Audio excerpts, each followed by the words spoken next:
What's up, Zoe? Good morning. It's 11:45. My sense of time and space is still off.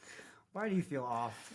I ran the Leadville 100 this weekend, Nice. which entailed a few nights of disrupted sleep. So Just a few. just a few On the front and back end. on the front and back end. I'm out many hours of sleep at this point. Well, welcome to the podcast. Yeah. Welcome back to reality here Yeah. on a Monday mid-morning. Mid-morning. I'm stoked for this because we're sort of reversing roles a little bit. Like I, as the professional podcast host and journalist, am usually the person interviewing people, but today you're putting me in the hot seat a little bit. Yeah, you agreed to getting a little bit uncomfortable. Yep. Letting me take control of things. Not my natural way of being. No, it's not, but we're going to see where it goes, how it goes, no judgment, and reflect a little bit on your awesome race at the Leadville 100. Now, I want to set this conversation up with just a little bit of context. First, scale from 1 to 10. How do you feel today? Like how do I feel physically and mentally? Yes. All there are you right now? I would definitely not say I'm all there. I'm definitely, after being focused for 21 hours, like very focused, my brain definitely has some DOMs. Your little DOMs brain. I have little DOMs brain. My legs are a little bit sore. Going down the stairs is a little tough. But I did take the dog on like a 4-mile walk this morning, and that sort of helped loosen things up. My toes are a little beat up, though. Those might take a little more time to heal. Cognitively, where are we at? 1 out of 10. Oh, man. Like a 6? 6. Okay, people. Like, 6. I feel like I could pass as normal, but I'm definitely not going to, write a Pulitzer Prize-winning article today. Well, we can take that lens and put that on all of your answers today, that you're only a 6 Excellent. out of Grade 10. me on a curve. A little bit of a curve. And then, the other bit of context is 3, 4, 5, 6 years ago, you ran the Leadville 100 and you DNF'd hard. Yeah, it was a really hard DNF. As in, I had to get search and rescued off the course. And to this day, I donate to Lake County Search and Rescue every year because I feel so bad about what happened, and just so grateful that they, sent an ATV up to take me off the course after I was losing consciousness. So we have that lens to put on all of this. An all-time DNF. It's not like I rolled into an aid station and was like, my day is done. Whenever people say oh, ultras are mostly mental, I sometimes want to push back. So I was like, mentally I still thought I was in it, but I just kept essentially falling over on the trail. Oof. So you weren't falling over as much this time. You actually... No, almost no falling over. You placed second. Uh-huh. And I want to put that lens on this conversation as well, because when we're reflecting on 5 or 6 years of training in our first segment to this call, hot or not, as always, I want to do a little hot or not comparison between very hard DNF and a day where you described to me yesterday in the car as a day where you felt like you were really in control of the experience. And obviously a DNF where you get pulled off the course with the search and rescue probably doesn't feel like you're fully in control of that. So we have two very different experiences. We have a hell of a lot of training that happened between that race and this race. You've done multiple other 100-milers, including podium at Rio del Lago, sub 20 hours, and a sub 24-hour 5th place at Run Rabbit as other top results. So you've had a lot of stepping stones. This didn't come out of nowhere, clearly. Yeah. It was an overnight breakthrough after 6 years of running 3,000 miles a year. Overnight 6. Maybe she's born with it. Maybe it's 6 years of consistent training. Who knows, really? I don't know what the answer Who's is. To say? Who's to say? All right, we have, hopefully, we'll have 3 to 4 distinct segments to this call. I'm going to kind of bring you through this like I would bring through one of my athletes. Ooh, I get some free coaching out of this. Get some coaching. I'm not going to get an invoice later, am I? You will. And, I charge a really high I know that rate. consulting fee is steep. It is. If you're not a member of the microcosm community, oh man, you're going to be hurting this month. All right. 4 distinct segments. We've got the hot or not. We're going to do a peaks and troughs segment. We're going to do a stop, start, continue, which is kind of a classic. You're really familiar with that. We do that on a lot of our race recaps. And then if we have time, I want to do a holistic check-in as well. So yeah, let's get started here. Okay, hot or not, coach or no coach? Man, definitely hire a coach. And I mean, again, like if you've been listening to this podcast and you still haven't worked with a coach, even if it's not like, even if we are not a fit for you, you deserve the guidance and support that a coach can give you, because I can just like safely say that what I did this weekend would not have been possible, specifically without my coach, David Roche. I hired him like a couple weeks, maybe like 2-3 weeks after I DNF'd Leadville in 2018. I like walked up to him at a podcast recording, was like, "Hi, I'm Zoe. I just DNF'd Leadville. Will you please coach me?" And I told him I believed I could compete without evidence, by the way. I told him I believed I could compete at Leadville. It starts with the vision. Yes. I told him I believed I could do it. And he said, "Yeah, let's do it." That's awesome. He immediately believed. And, we've been working towards all like this, there's no destination, and I don't want to put this race on a pedestal, even though it was meaningful to me.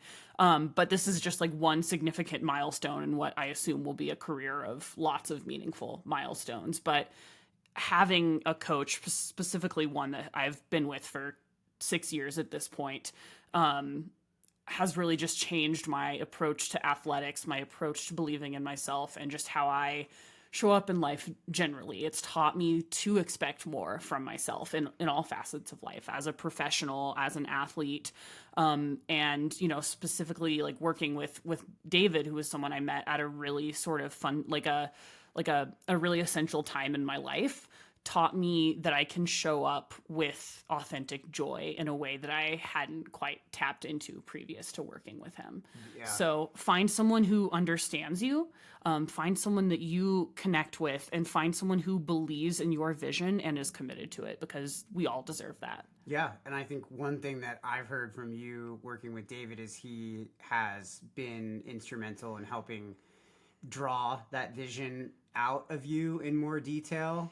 Because and that is really one of the keys to the coach-athlete relationship, right? Like, you're not going to go anywhere if you don't know where you're going. Yeah. And likely for everybody, there is a vision inside, and we lack the belief, or maybe lack of deeper psychological understandings there. But we create barriers for ourselves. We lack the belief to strongly state what we want to create in that vision.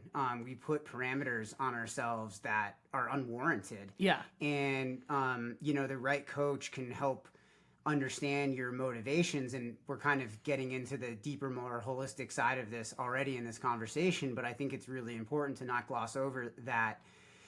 In order to draw that out of you, a coach has to understand you. Yeah. And I mean, you crewed and paced me in 2018, and I feel like my attitude was not one of joy and gratitude. And David has taught me, just like in how we've been working together, and again, like I just feel like he understands me on such a fundamental level. And I feel like the attitude that I brought into Leadville this year was just like, so it was a 180 difference, right, of just like feeling joyful, feeling like gratitude, not running with like some stupid chip on my shoulder, running with baggage that wasn't helpful for me.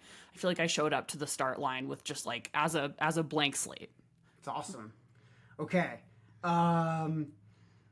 Same vein, race plan or no race plan? Definitely have a race plan. I'm actually super proud because I ran 3 minutes under my A goal time. And I was like pretty on with my splits, actually. Yeah. So I'm really proud of that because I put a lot of work into developing the race plan. I did a good bit of research and thinking and reflecting on, how I had run parts of the course previously in training and looking at other 100-mile experience and looking at other athletes' splits. And I picked a time that I was like, some years this could be a winning time, but in a lot of years it would there's almost no world where I wouldn't be on the podium. So it was an ambitious plan, but without having that and putting it out there, I mean, your crew just doesn't know how, like, what you're going for and like where to be when. And you also, like, for me, I just, I always, and I encourage my athletes to think this way too, but I chunk up the race into like distinctive segments. So I wasn't ever at any point thinking about running 100 miles. I was like thinking about running to outbound, running over Hope Pass, running up power line. Right. And having that plan helps you conceive of a really big, hard to conceive of goal in a really tangible and easy to break down way. So, cultivate the experience that you need to develop a race plan that is grounded in evidence and practicality for you. It will change your life. So, coach is hot, race plan so hot. So hot. What about you talked a little bit about connecting your race plan to an overall performance goal and an outcome goal, and also your process goal. So goals, hot or not? Goals, very hot. The first time I ran Leadville, it was just like an attitude of like, oh, whatever. Like, I don't have any goals, so whatever I achieve is just kind of like the cherry on top, which like for me is like letting myself off the hook for allowing myself to desire outcomes. It was like a way of me preventing myself from getting vulnerable and owning my goals. And I went into Leadville this year with a very specific goal of running sub 21:30, which was about the winning time last year.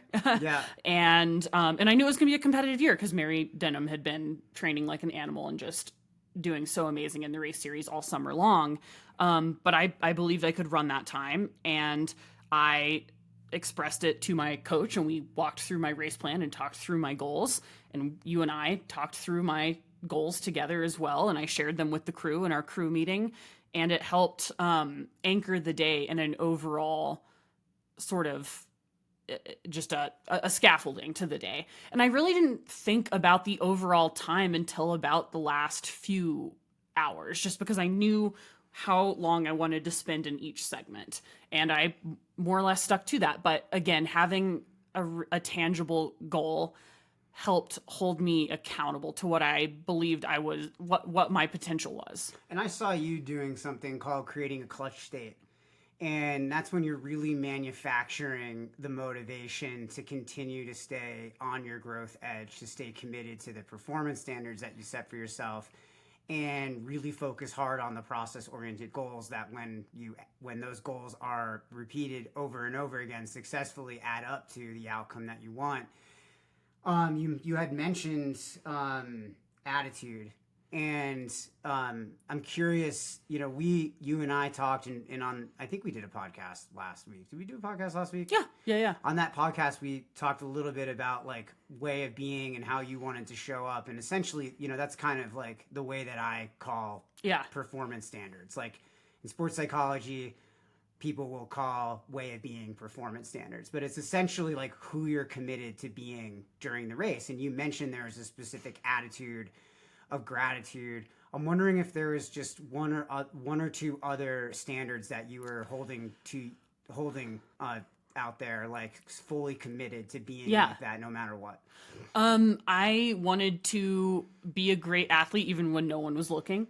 Like I think that like I knew I was going to finish long after a lot of people stopped watching the live stream and long after a lot of people probably went to sleep and weren't tracking the race. And it was just me and my goals out there in the crew. And I wanted to hold myself accountable to those, even when there's no camera on you, essentially. Like when you're only performing it for yourself. Right. And I think that also just like the context of getting to the start line, which was it was not a smooth journey all the time. I actually got into Leadville, and then it was canceled because of the pandemic, and I lost my registration, and that was a setback. But ultimately, I threw a huge hissy fit. Like it was not a flattering time for me. But there's been injuries and like good race performances and bad race performances since then, and all of those things just made it so much richer. And the way I wanted to show up was to honor that person who did all that work. Yeah. To be accountable to the Zoe who does strength training, even when it's not fun, who does like my like pelvis rehab, even when it's not fun, who eats protein powder, even when it's not fun, who gets up early to do the training, and who, you know, goes to the gym and does the workouts on the treadmill, even when it's not fun. And I wanted to have a performance that honored that effort, even if it doesn't always reflect it, right? Because you're not fully in control of that. I wanted to honor it. That's awesome. I think that's so important and insightful, and again, important for athletes to hear, because let's contrast that a little bit to that, what I saw you doing, which was creating that clutch state. Mm-hmm. And that clutch state, for most people, is usually deeply connected to the outcome you want to create. Yeah. You bring that outcome up. I want to finish on that podium. I want to go under 21:30. Like, I really want to like create this vision. I want it to become reality. Yeah. So I am going to dig deep, and you know, I heard you pumping yourself up and you know, affirming. I didn't yourself. realize I had definitely practiced a lot of positive self-talk, but I was so focused later in the race, I didn't even realize what I thought I was just saying in my head, I was apparently saying out loud. I mean, well, I feel like a lot of athletes actually do that, and people don't really see that. You know, like, I'll do a little of those Rafael Nadal moments where it's like, come on. Yeah. You know, like out there on the trail, sometimes. Yeah, there's definitely some of that. No one's around, you know, to keep myself going. And sometimes you have to just externalize that so you can kind of audibly hear it. But you contrasted that kind of that more clutch state to these deeper intrinsic things. And I think, you know, when we talk about, if we have time later on, this more holistic check-in, which I like to go through with athletes, that is about the physical, it's about the physiology, it's about the mental performance, and it's about connecting to the spirit, which is that deeper, more intrinsic side, your motivation, your why, your vision for yourself as an athlete. An athlete encompasses all three of those things, not just one of those things. And in order to really be deeply committed to what you're doing, your spirit, like the event has to speak to you at that deep level. Yeah. And so, you know, you committing to how you wanted to be out there and visualizing that and really trying to stick to that when it was getting hard, you know, that's honoring who you are at a spirit level or a soul level, or Yeah. You know, there's many different ways to describe that, as essential self level or whatever, but that more intangible side that every single athlete has. And you will produce better outcomes for yourself when you're more clear on those things. Yeah. And I think, you know, a lot of growth happened for you since the last time you ran this race. Oh, yeah. I mean, well, thank God I'm not the same at age 30 as I was at 24. There's a lot more clarity as to who you are now. Yes. And who you want to be. And that gives you like an element of control. Yeah. During the race that is really key to performance, and you did a great job with that. So we're really hot on goals, obviously. Very hot on goals. Yeah. Don't use not setting goals as a way of not getting vulnerable, which is what I used to do. It's just like, oh, if I show up and do great, then like, awesome, I'll take the credit. But if I show up and blow up, then like, you know, it doesn't matter. Yeah, fuck it. I didn't try. So what's it worth? Yeah. Protect the ego. Yeah. No way, man. Go like for it. I ran in a pretty wholehearted way. So awesome. Okay, lastly, then we'll get into some more of the good stuff here. Community or no community, hot or not? Oh, community is so hot. And I think that's been one of the biggest shifts since, you know, when I started this race in 2018. In my work as a journalist in the run and trail run space, like out on the course at Leadville, I just felt like I was surrounded by teammates and friends that I had just met along the way. Every aid station, I knew a ton of people, like by name, which was so amazing that like out in the middle of nowhere, there's people that I've run with, that I used to be a backpacking guide with, photographers I've worked with, other writers, and teammates, friends, people that, you know, I've met on tough days in running, people that I've met on amazing days. And I think especially the female friendships I've forged in ultra running have been really, really meaningful, and not just meaningful, but absolutely performance enhancing, because like when I was running down into Winfield, Mary Denham was coming up, and she gave me some really integral beta that helped me move on to the podium. So like that kind of support is so essential. And I think that like being open to people, like I used to just kind of think like, oh, I'm too cool. Like I didn't hang out at finish lines and like, oh, I'm just like, this is, you know, I don't really know that I belong here. I don't feel like I fit in. And I didn't really try to. And that was a mistake. And that was a way of me protecting myself from a community that is flawed, but also, you know, so am I. And it's amazing. And I just like, I was handing out so many hugs on Hope Pass with just like people that I've written about, people that I've podcasted with, you know, teammates on Swap, people that I've trained with. And that, again, like was tangibly performance enhancing and also just made the experience so much richer.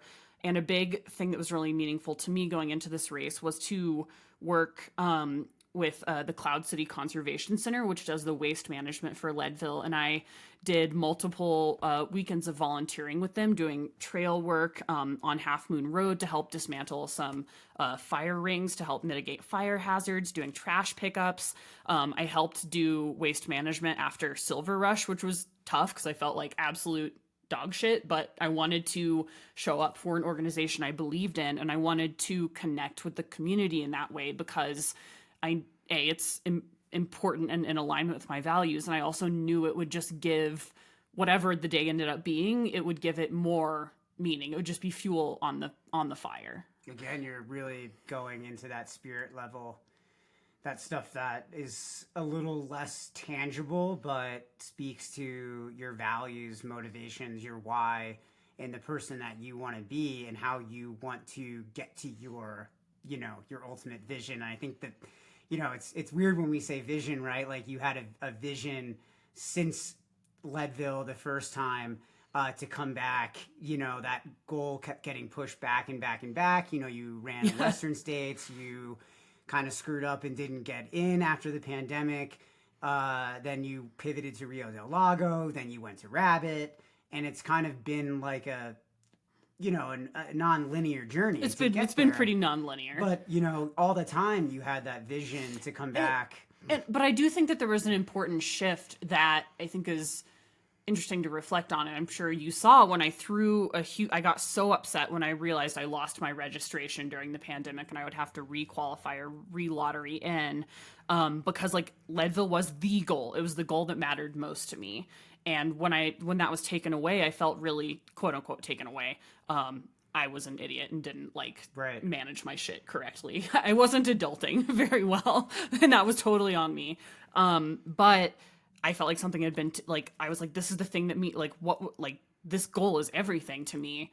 And then by the time I finally got in, and by the time I actually found myself on the podium, yes, it was incredibly meaningful to me. But it was just one more day. It was day 2,163 in my training log. Right. That's what it was. You know, just one more day in the log. And again, it was incredibly meaningful, but I think that to me signifies I was ready to execute to my potential when it wasn't like when this outcome defined me less and when I was less attached to it. Yeah, you've become so much more healthy in that your identity is broader and more reflective of what you actually value. But you've also grown in understanding of what you value and what motivates you and who you want to be, which has allowed you to have less of a narrow identity. And identity is really key, right? Like you wouldn't show up the way you showed up. And honestly, this wasn't a linear year for you. And this is probably a good opportunity to transition to peaks and troughs and have a conversation. But I do think that this hasn't been a linear year for you, Nope. But you've had you've had a lot more clarity around who you want to be, and the challenges have helped you rise up into that person, and also to recognize that you're not deriving all the meaning in your life from these externals that are so finite. Like Leadville is a finite experience. Yes. It was how long? 21 hours and 27 minutes. It was 21 hours and 27 minutes. That was it. Yep. You know what? That's a very finite experience. Rather, your life is not as finite as that. Your athletic career certainly is not. Yeah, I'm 30, so it's a much deeper, much longer timeline and trajectory. Right. And like I'm always going to be moving that finish line for my there is no finish line. Like I don't ever want to feel like I've achieved what I want to achieve. It's like Alexi Pappas, a great writer and runner, has this quote that's like, thank goodness I didn't accomplish all my goals today, because what would I do tomorrow? And I feel like by the time I really did get around to achieving this goal, it kind of like stopped being this like thing that I felt like I had to do. It was a thing that I was like, oh yeah, I can do that. I get to do this. This is fine. And it's just one thing among many things that I care deeply about. I hear this need versus want dichotomy almost there, that I won't go down that rabbit hole, but I like that for you. I think that just signals like a fundamental shift that's going to help you continue on a path where you create more outcomes and find more joy in a way that, again, perpetuates the process forward. Yeah. Addie Bracey calls holding it lightly. And I think that's a great way to conceive of it. Totally. Yeah. All right. Peaks and troughs. I want to start. This is something that I actually came up with the idea of during the race. Oh, nice. Because while you were pacing me, or just like while I was pacing you, because you're like, I feel really good right now. And then you'd be like, I don't feel great. And then you're like, my legs feel so good. My legs did feel pretty good all day. And I was like, okay, Zoe, just hold that pace. And she's like, and you were like, I'm just going to ride this wave. And I was like, oh, that's really cool. Like, just stay at the top of that wave for a while. See how long it lasts. It was an epic day of like yo-yoing. So wildly, the nutrition that I've used for every other ultra I've done in my entire life didn't work. I usually use gels, like 3 an hour. And at about mile 40, I couldn't really take in any more gels, kind of wildly, I think because of the heat and the altitude. And because I was taking in like 3 lemonade flavored gels an hour, which might have just been too much of the same. And I had like just the most epic projectile vomit at like mile 30, which felt early in the day. And I was like a little bit stressed about that when it happened, because I've never puked in a race before. So now I feel like a real ultra runner. So I had an amazing puke and rally. So was that a trough or a peak? It was a trough right into an immediate peak. Nice. So like I was just sort of running. I was sort of by myself for like a little bit of the race there. And after I puked and rallied, I was like, great, I'm going to treat myself to listening to some music and a podcast through this next section. God, listening to a podcast during a race. I straight up listened to the Ezra Klein podcast. I can't believe you do that. This just goes against about everything. The crisis of American masculinity. It was so great. Wow. And I PR'd that section, so you can't tell me it didn't work. Hey, to each their own. And so like there were a lot of lows because my nutrition was sort of an issue all day. So there was some problem solving, and it was pretty hot. Maybe not as hot as last year, but it was hot. It was hot. Whatever the small degree in temperature difference between last year and this year, negotiable. Negligible. It was hot. Yeah. And so my hydration was tough, and I got dehydrated a couple times. And I would just be like, oh, like, let's just start, like, mentally whenever I would feel not that good, or like when I would start to feel nauseous, I would just start to problem solve and try to keep myself cool and change. I was like, okay, change one thing. And, I've had ultras in the past where like, oh, I would maybe feel bad for like an hour, or like I'd feel good for an hour. But this race was just like an epic, like minute to minute, a lot of yo-yoing. But I also don't think I like changed what I was doing because of it. I would just like tell my pacer, I feel shitty, and I would just maintain the same pace. I think that's really interesting. And it's something that we actually talked about. You asked me if there was one thing that I would have done differently if I could have gone and repeated Leadville. And I said, if I had, gotten a second chance at the race and was put into that same position where I started to get nauseous and started to throw up, what would I have done? And what I told you was I wouldn't have tried to change my... I wouldn't have tried to like overcompensate to get back on track. I would have just gone right back to my plan. Yeah. And I saw you had a very, you had a diverse nutrition plan. Yes. And actually, we forgot. I had a lot of contingencies. All right. Well, spoiler alert. Like the first time you ran Leadville, you really didn't have a great plan for nutrition. I had zero plan. And I was like partially eating cereal. Yeah, and gummy bears. This time, you know, you've had years of practice, years and years, many successful, great 100-mile races. You had a very specific plan, and so my advice for you was just go back on an iteration of your plan. Don't try to overcompensate. And so I think you did that very well. And that was something that, although you were yo-yoing, which is, you know, not atypical for 100 miles, you know, you were certain about what your process was. This is the process. This is how I'm going to fuel. Right. This is what I'm going to do. Because, like, I had a carbohydrate goal. I was like, I'm going to get 80 grams an hour. Like, I'm going to try to shoot for 80 grams an hour. And when my body was no longer accepting liquid gels, I was like, great, I'll just do more Roctane and, like, normal gels. And then my body stopped being into that. And I was like, that's fine. We're going to do mashed potatoes. We're going to do tater tots. And we're going to do liquid fuel. A lot of liquid fuel. And that worked fine. You know, I was trying to get to that 80 grams through the potatoes and liquid fuel. Some hours I did it and a lot of hours I didn't. But having that goal helped me stay accountable to it and gave me something to shoot for, like in the moment, even when I was like, okay, well, gels don't work. How else do I get to that number 80? That's cool. I love that.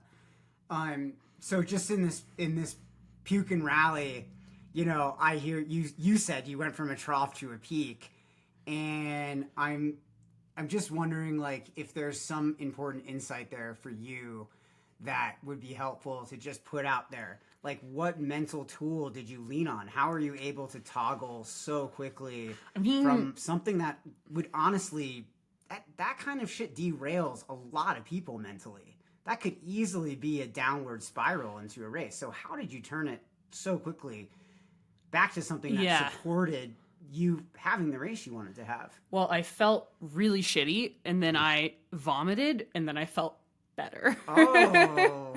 And like something I always Sometimes like try that's to good. Right, and like something I always tell myself is like, your brain will find any reason to want to stop eating later in these races, and you just like can't fucking listen. Like, gels are not gonna taste good, they're not gonna feel good, they're gonna not sit as great in your stomach. Like, you can find every reason not to eat them, and you just can't accept that for the most part. Like, but in this race, like I really tried to continue eating them even when like my palate wasn't into it. And then I tried to continue eating as much as I could for as long as I absolutely could. And I think it was also just like, I had always like had a little bit of fear about vomiting during a race. 'Cause like, I've always felt like my stomach is one of my ultra talents, that I have like a pretty iron stomach.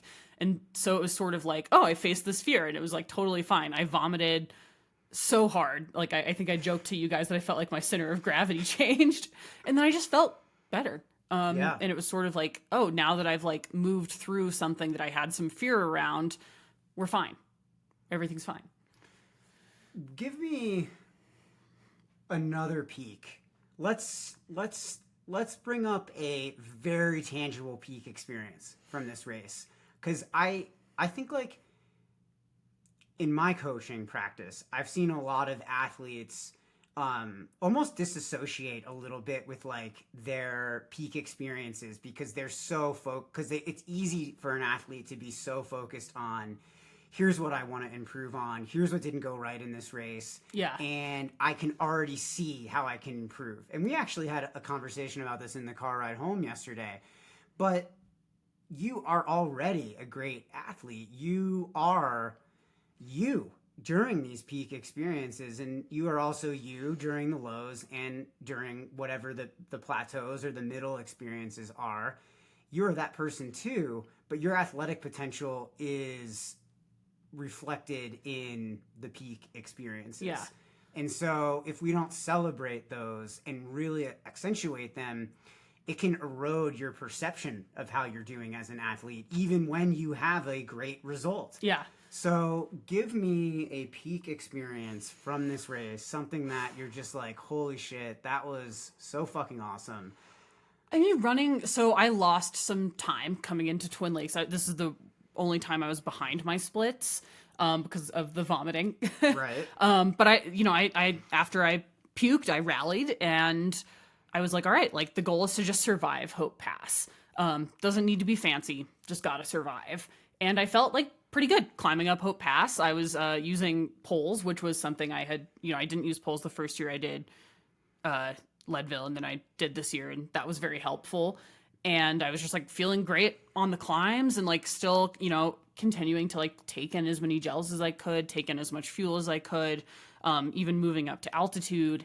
And I realized I was making time up on the most difficult part of the course while I felt like I was running well within myself, like running conservatively, like running, like I was actively holding back a bit and still started to gain time and get in front of my splits. And going into Winfield, I was pretty stoked on that. And I ran into Winfield. I was in 5th place at about halfway, and I was right behind the women who were at that time in 3rd and 4th. And I really took my time at halfway, cooling myself down, because I was like, all right, I'm going to attack on the climb. I'm a good climber.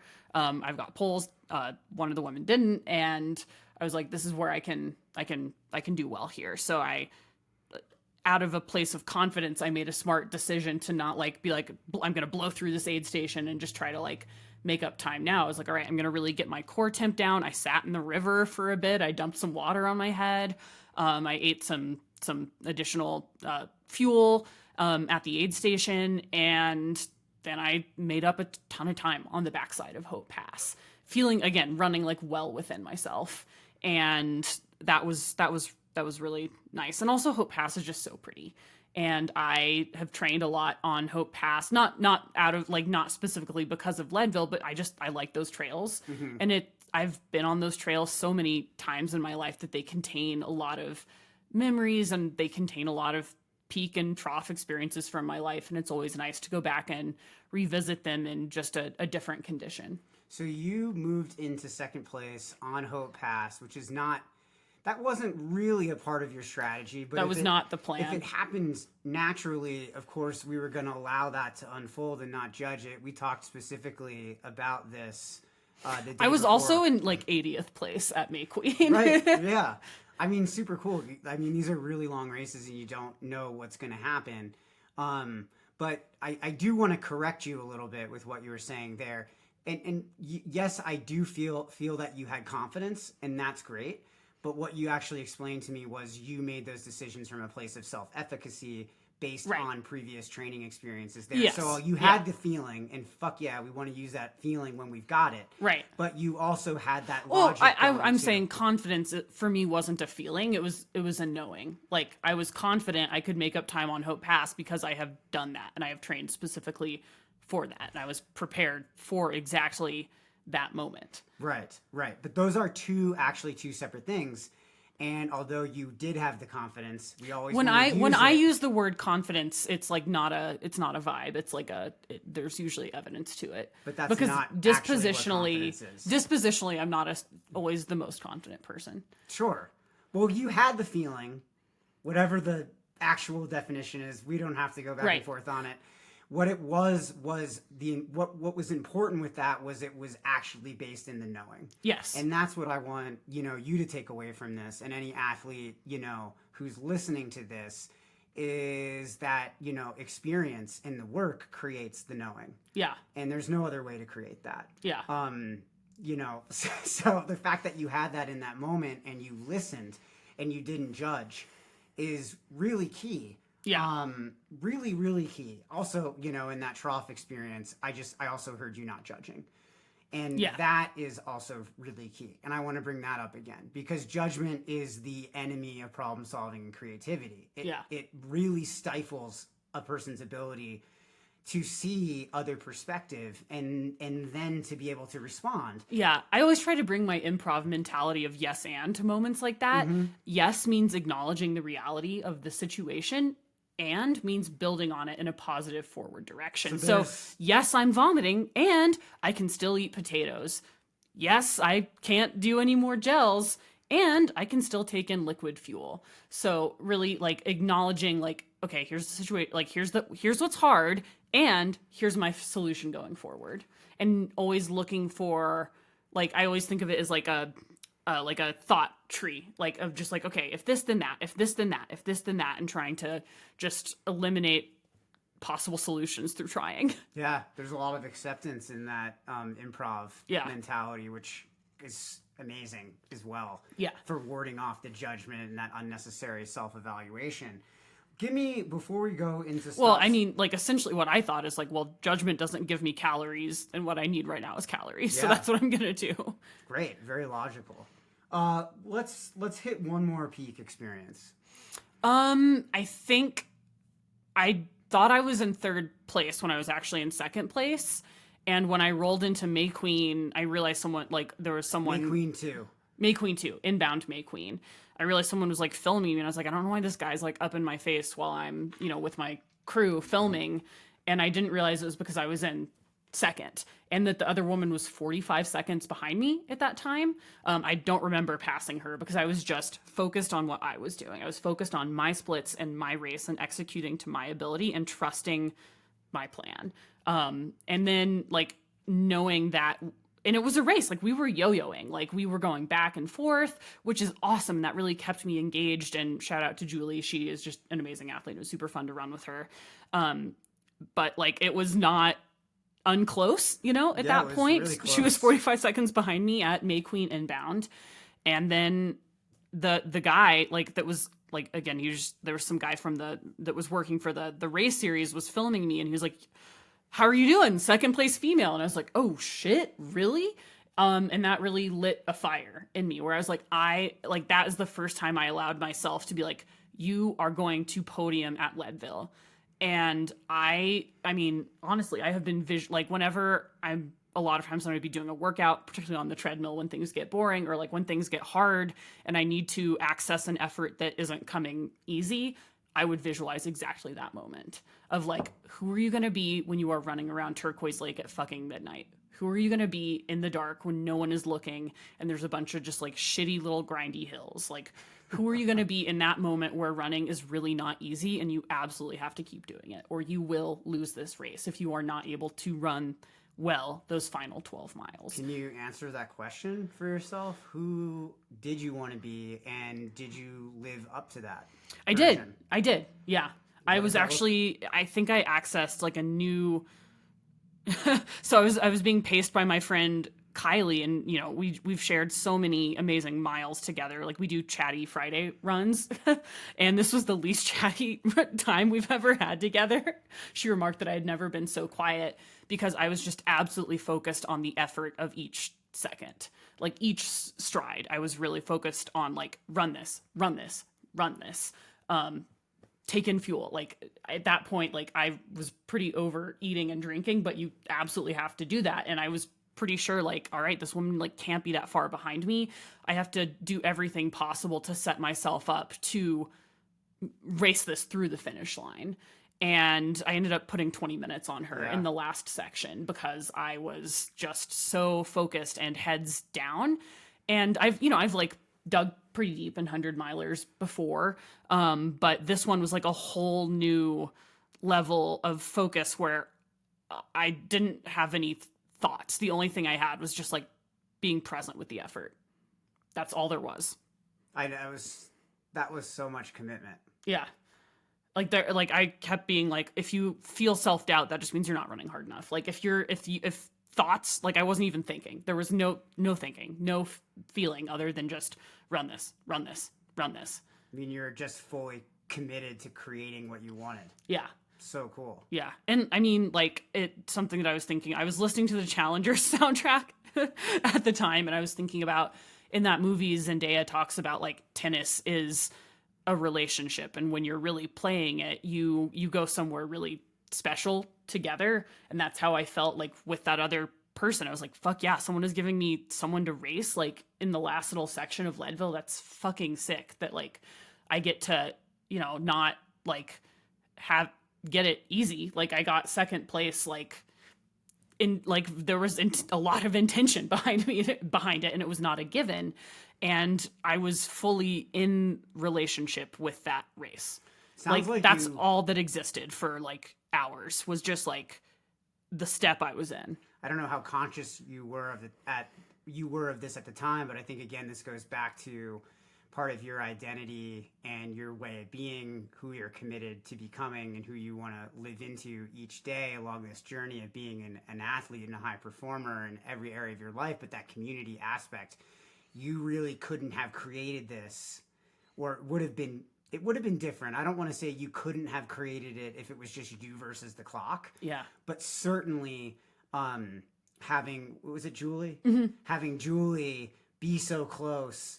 I mean, she was within a couple minutes of you moving out of Mayqueen, and she was 45 seconds with you at outbound. And so you guys were always had it very close. Yeah. Very, very close.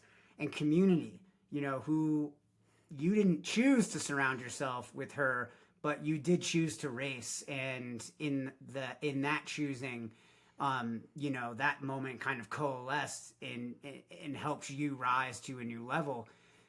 Community is really important, acknowledging her there in the moment as a driver and a motivator for you to bring out your best. We don't do this alone. No. Yeah. And it's really cool to just reflect on the different ways that community kind of played a role in you having the performance that you were, dreaming about. Yeah. Connecting with other people, whether it's your, the people that were cheering me on along the way or the women I was competing with, like that is essential for performance.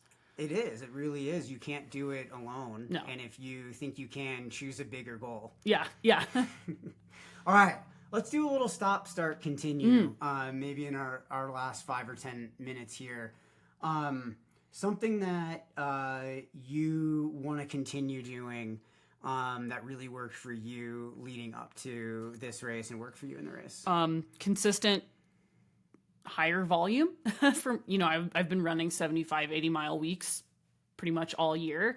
And that fitness added up and it really came out. Like I really felt like this was a race where I was like, yes, like that work is really making sense for me now. And I'll also say that I felt like my race progression leading up to Leadville was good. Like I did a 50K in June, 50 miler in July. And that I think is a good cadence for racing where I didn't feel burnt out, but I felt prepared and like there was a logical buildup.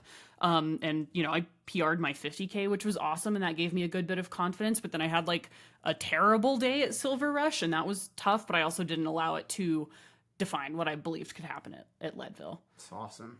Something that you are seeing clearly now, and this could be hard. We're only 48 hours removed from the race. So if you don't feel like you have an answer for this, that's okay. No pressure. But something you are seeing through this experience that you want to now start doing in your training that you believe will make a difference for you? Probably doing a little more technical running because I feel like I struggled on the technical sections later in the race. Okay, good clarity there. And something that you want to stop doing, something that you feel definitely wasn't helping your performance, helping you in training. Well, I feel like this was what helped me have a good performance is that I stopped having a story about the day. Did you feel like at certain point in the day you were writing a story? I would start to notice like visualizing myself getting onto the podium before I did that. And I was like, no, you gotta like do the thing before you think about the thing. Stop thinking about the thing and actually just fucking do the thing. Don't waste any energy thinking about it. Go fucking do it. Do whatever you have to do to make it happen, because sitting here and like picturing running across the finish line isn't worth shit until you actually fucking do it. So I just kept reining myself in whenever my brain started to, for better or worse, right? Like when I started to visualize the finish before I was at the finish line, I was like, stop that. Like you need to focus on what you are doing right now. You need to drink a little more water. You need to plan on what you're going to do at the next aid station. Stop visualizing the finish. Or I would start to be worried, like, after Silver Rush, I've been doing some pelvic floor PT. I've had pelvic floor issues, and I would start to get nervous and catastrophize about my pelvic floor, and I would shut that down too. I'd be like, your pelvic floor is working fine right now. That's all you got to do. That's all you got to worry about. Or like getting nervous that I would just like blow up randomly. Like that's always scary. Like just like the feeling of like, when's the other shoe going to drop? When are the wheels going to fall off? And anytime my brain would start to go to that place, I'd be like, I would just rein it in. Just like, I would be like, if your brain is going there, that means you're not running hard enough, or you're not focusing enough on your nutrition, or you're not focusing enough on your hydration. Because if I feel like if my focus was wandering, which I felt quite focused for most of the race, but whenever I noticed that focus sort of getting off track, I would just try to come back to center and attach it to something that was more helpful for the outcome. Because like worrying about slowing down, or worrying about, my pelvic floor going crazy, or like worrying about throwing up again, those things didn't help prevent any of those outcomes. So I might as well focus on the things that would have the best possibility of preventing those outcomes. This is one of these moments in our conversations where we have a stop, rewind, and repeat, listen again 2-3 times for athletes listening. This is one of the most fundamental mental skills you can learn. Our inner dialogue, our stories, they can support us or they can hold us back. And this is such an interesting insight into you as a person, as an athlete, Zoë, because you are very outcome oriented. There's nothing wrong with being outcome oriented. Without an outcome, we have no direction, we have no North Star, we have nothing to center our thoughts, words, and actions around. So there's nothing wrong with outcome. But outcome can't create itself. Yeah. Simply visualizing being on the podium doesn't create that. And what you did, I know you want to jump in so bad and talk right now. I'm going to keep interrupting you. What you did, because I want to reflect this back to you, what you did by recognizing that those thoughts were stopping you from focusing on what really creates the outcome, which is process and standard, commitment to who you want to be. That fundamentally changed the results of this race for you. Yeah. I saw you looking back, looking for Julie multiple times when I was pacing you. Every time someone screamed and cheered behind you, you looked back. And I saw you, I reminded you, but you continued to be like, yeah, I need to center here. Yeah, I need to center here. And I kept seeing you go back to have a little fluid or potatoes or gel to kind of like, I saw you take action. Yeah. And I'm actually surprised that that was the thing that felt you were holding yourself back. But this is a really key insight, because now you know a behavior that doesn't support what you want to create, and you saw the actions you took that supported what you wanted to create.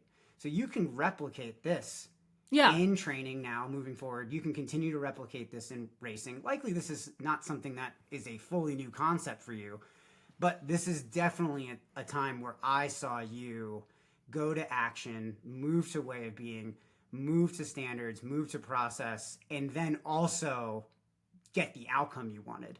You actually made a very quick toggle at Silver Rush, which I think was similar to this. But the result wasn't what you wanted. Yeah. Now you really created an amazing result by really going back to a new story. The story is the story of me being a process-oriented athlete focused on those actions that lead up to and end up creating the outcome. That's freaking cool. Yeah. It was just, I felt focused, and anytime I didn't feel focused, I did something different to go back to the focus. Well, I would say that this isn't just a stop moment. This is a continue moment too. So really cool. All right. You up for a little bit more? Or Yeah. Okay, Yeah. Let's 5 more minutes. Let's go. All right.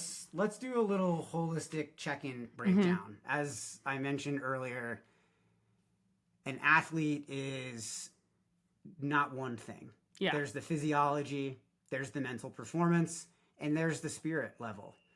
We've kind of already talked about the physiology. We've kind of already talked about the mental performance. You just walked us through a really key aspect to mental performance for you in the race.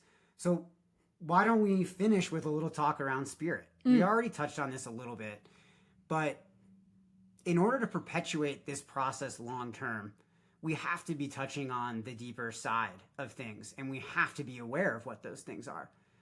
What motivates us? What are our values? What is our vision? What do we want to create? How do the goals that we set for ourselves along the way tie those things in?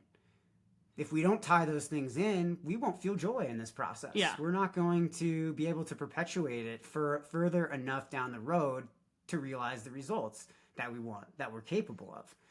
So I don't know. I think spirit is kind of, it's not like there's not one definition to it, although it encompasses those things. But maybe just in talking about it a little bit for you, there's some wheels spinning in your head. What do you think, like, finishing this race, what did this touch on most for you that's going to help you drive this process forward on a deep level? It just made me realize that I can achieve the goals that I have. And I have some big goals. And I am going to do them. Plain and simple. Like it'll take 6 years, it'll take 10 years. Like, awesome, I've got time. And I've got the willpower to do it. Like, I will keep going. I will, I'm sure there'll be other injuries and there'll be setbacks and there'll be good years and bad years, but like, fuck yeah, like, look how far 6 years has gotten me. Like, what's going on in the next 6? So I think allowing myself to have specific and ambitious goals. And like another, like, the environment is a big value for me. Mm-hmm. And I really tried to work hard in my training to integrate that value in a tangible way by working with the Cloud City Conservation Center and doing trail work and doing waste management work. And Cloud City Conservation Center had a station at every single aid station where they were helping people like sort recycling and garbage. And like, I knew most of those people through my environmental work. And it felt like a really amazing sort of like seeing my values tangibly show up along the course. And that sort of propelled me as well. So realizing, having those specific ways of like identifying, okay, I know what my values are. How do I use them to propel the performances I want, or to like make, if it's not the performance I want, how do I use it to make the experience educational and meaningful regardless of the outcome? When you talk about this being fuel for bigger goals that you're dreaming about, what about this experience, what values did it touch on, and what values are you is like that specifically touching on when you think about, dreaming bigger? I mean, excellence is a value. I want to be like, it was never enough for me to just finish Leadville. Like I would have, again, like in our crew meeting, I talked about like what my A, B, C, and D goals were. And my D goal was to be a joy monger and finish the race to get a Western States qualifier, because going back to Western States is a goal I have. And like that, it wasn't my primary, like I had other outcome goals besides just finishing. And I know if I had just finished, I would still be really proud of myself, and I would still feel affirmed, and all the journey would still be equally affirming. Like, I knew no matter what happened, I have no regrets about how I showed up. I feel like a couple people like after they're like, wow, you must be so proud, you sacrificed so much for this. And I was like, I really don't feel like I've sacrificed anything at all. I feel like it's just been gains for me. I don't feel like I think anything I left on the cutting room floor had always belonged there. And I needed this framework to realize that, because I don't feel like I sacrificed anything. I feel like I gained so much. And so it just like sort of helped me. I needed the goal to help me become the kind of person who could reach this goal. But by the time I reached the goal, the thing that was more important was just being that person. I kind of forgot what the question was originally, because I'm still pretty tired. I feel like you explained that in such an incredible way, even though you're maybe not realizing it. And that piece around it's just, I don't know who that was, and that's not that important, who, maybe that was more of a projection of something that they were going through. But I love how you didn't grab that, because I think in the past, maybe you would have felt like you were sacrificing, but a value of yours is living, without compromise. And in order to have the outcomes that we want to have, we have to honor all parts of ourselves. Yeah. And so it really shouldn't feel like a sacrifice. And if it feels like a sacrifice, to me, that correlates to this feeling more like work than it should. Yeah, I think for me, a feeling of sacrifice maybe indicates that my goal and my values or my bandwidth aren't aligned. Right, and then that erodes what we're talking about here, which fundamentally we need to find more joy in this process. We need to find joy in the process of getting a little bit better each day and creating. And in order to do that, you can't be compromising. You can't be sacrificing.